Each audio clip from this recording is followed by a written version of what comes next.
With the video lost, I will quickly recap. At the end of the first episode, the sides of the ukulele were as you will see in the inset video. A bit more work was required to get them to the state that you see them now. I built the assembly jig out of 3/4 inch plywood. I matched the shape of the ukulele using the cardboard template. The assembly jig needed to be as tall as the sides of the ukulele so it could hold the entire body. Once the assembly jig was completed, I re-wet the sides and clamped them into the jig using blocks whose shapes corresponded to the shapes of the jig. After 2 days clamped in the jig, the sides were locked into their final form. The next step was to trim the ends and glue them to the head and tail blocks.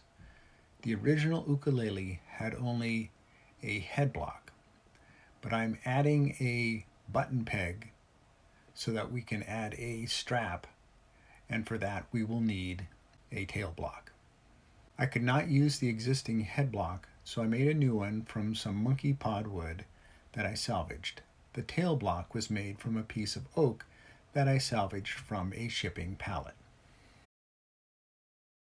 The sides were sanded to remove some discoloration from the bending process and to eliminate some areas where the wood split on the surface.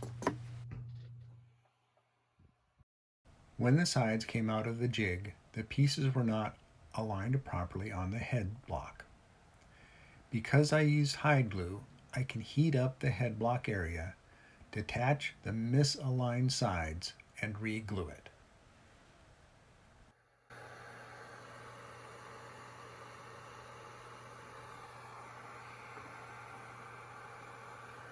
The glue was not completely set, so the process to take it apart was a lot quicker than it went when I was taking apart the ukulele's broken body.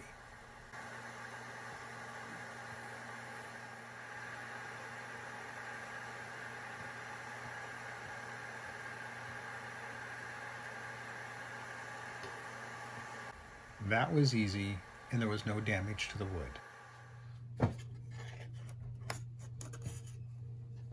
I cleaned the glue off of the head block and edge piece. Now to apply the hide glue, align everything, and clamp it.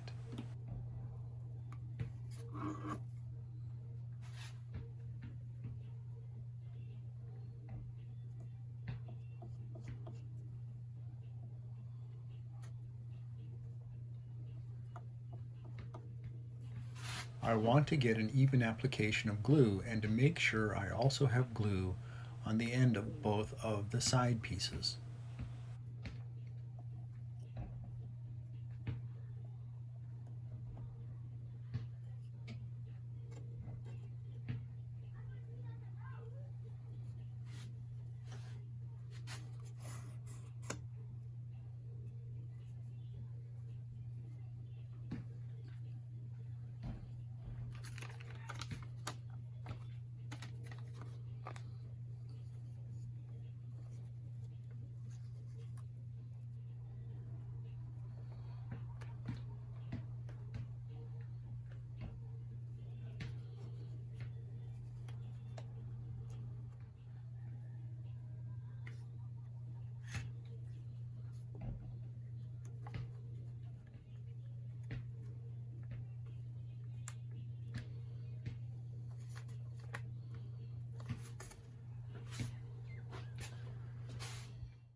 The last time we saw the soundboard and backboard, they were each in 2 pieces.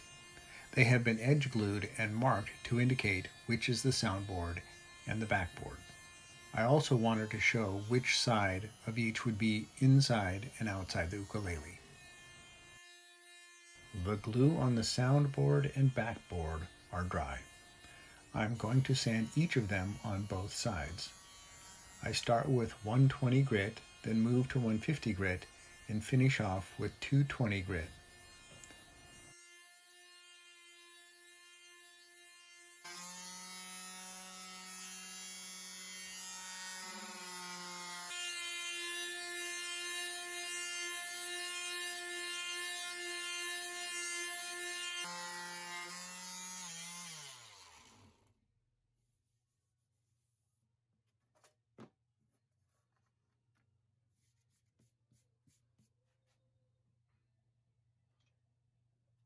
I am making sure my notes are legible.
I am marking the center line on each before I trace out the shape using the template.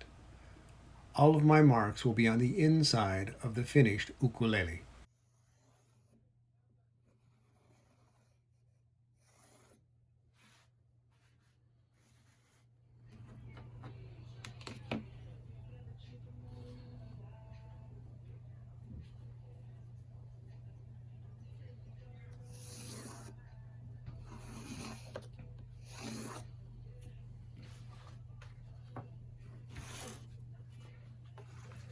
I am moving the template a bit to make the outline on the wood slightly larger than the template. That will give me a little wiggle room when I attach it to the sides, and I can trim off the excess later.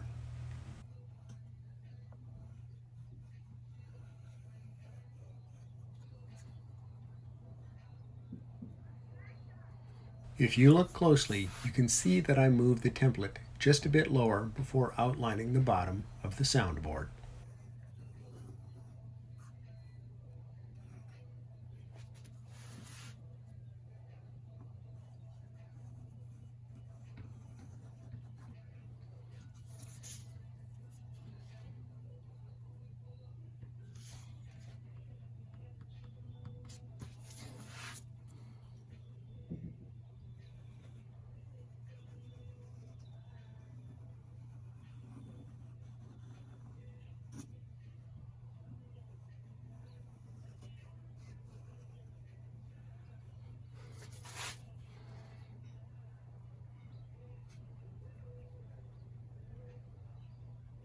When I cut out the soundboard and backboard, I will use the outermost lines, and I will also make sure to stay outside of all my tracing lines.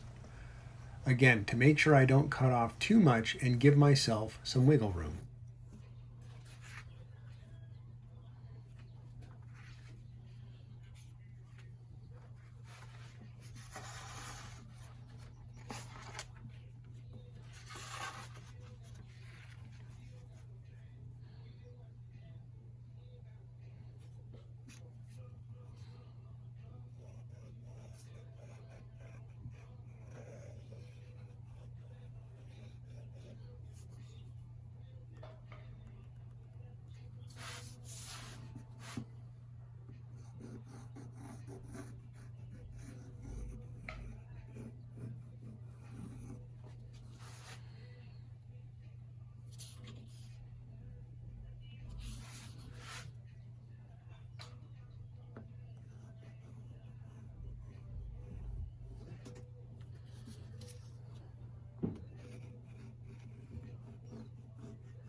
I am marking the boards to have tabs at the top and bottom that I can use to reference the center line after the soundboard and backboard have been cut out.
I am transferring my orientation notes to within the boundaries of each board.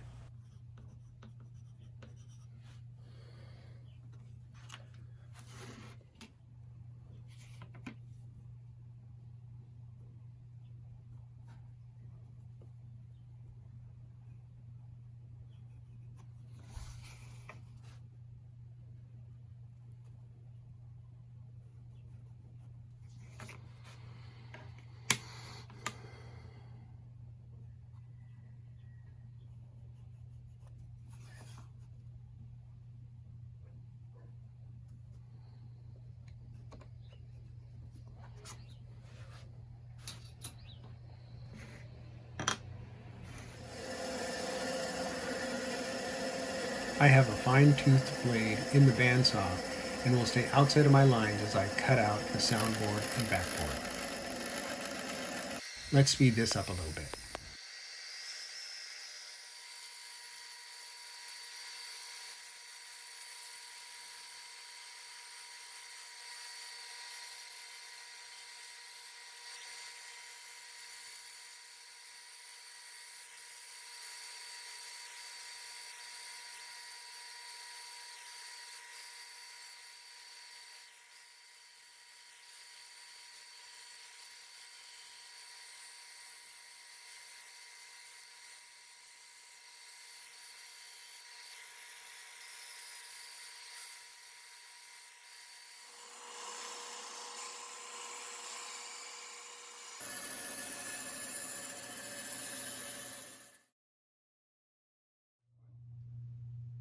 Well, that wraps it up for this edition of Top Ukulele. To recap, what we've done this time is we put together this assembly jig. We'll use this later, and also we will use it on our next project where we will make an ukulele from scratch. We got our basic shape of our ukulele with our tail block and our head block in place. This needs a little bit more cleanup, but it's after that it'll be ready to apply our soundboard and our backboard. These have been rough cut. We still have a little bit of cleanup to do on them, but essentially the shape of the ukulele, the volume of the ukulele is definitely coming together. What you didn't see that I didn't put onto video was this is the neck. Cleaned up the neck, looks much better. So we'll do a little bit of polishing of the metal and darken the ebony, polish the frets, and then this will be ready to attach to the sound box when that's done. Next time, we need to remove the last bits of soundboard and bracing from the back of the soundboard, remove the saddle, and also put the rosette onto the soundboard to match this rosette, and then to make the sound hole. So thank you for watching, If you like this, please give me a thumbs up. And if you want to see the next episode as soon as it comes out, please subscribe.